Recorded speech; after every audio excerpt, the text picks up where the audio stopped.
Good evening and welcome to BJC Mitzvah Day number 160, part 4. Used in the Sefer HaChinuch Mitzvah Day keeps us on its way. We're on our way to 613, folks. 613 mitzvahs. And we're in the middle of the mitzvah, the obligation regarding the Tumah of foods, the impurity of foods, which again is found in the third book, Parsha Shmini. Okay.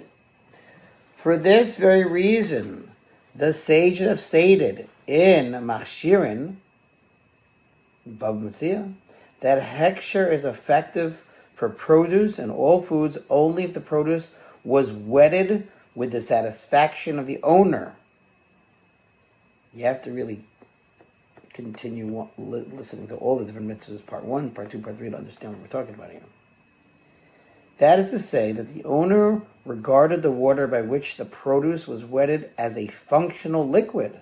The reason for this requirement is because hechsher is modeled after the common practice to finish the processing of produce by rinsing it, and the practice of people is to rinse their fruits and vegetables by means of a functional liquid, i.e. water that was intended for a purpose. I don't know about you, but I always wet my apple before I eat it, and my blueberries. This, according to the correct commentators, is in fact the meaning of the terms by will, i.e. pleased, and conversely by compulsion, not pleased, mentioned in the Gemara, the Mishnah called Machshirin, regarding this matter of hechsher. That is, in this context, the term referred to the owner's intent with respect to water with which the produce was wetted. By will means that the owner regards the water as a functional liquid. By compulsion means that he does not regard the water as a functional liquid and does not intend to use it as such. The Chinuch emphasizes that the owner's regard for the water as a liquid is essential. If, however, the owner does not regard the water as a functional liquid, either prior to or during the wetting of the produce, then even if he himself placed the water on the produce and ostensibly was satisfied with the water being on the produce, it is not considered by will, and hechsher is not affected. Should we do some more? We'll do a little more.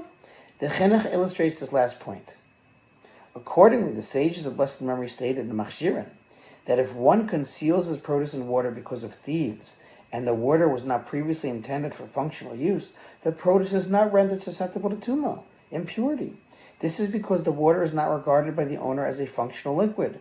And although using the water to conceal the produce is also a function of sorts, this does not render the water capable of affecting hechsher, for he did not place the produce in water because it is a liquid, i.e. due to its liquid properties, but merely to conceal the produce, as he would conceal the produce just as well in shearings of wool or something else that is not a liquid.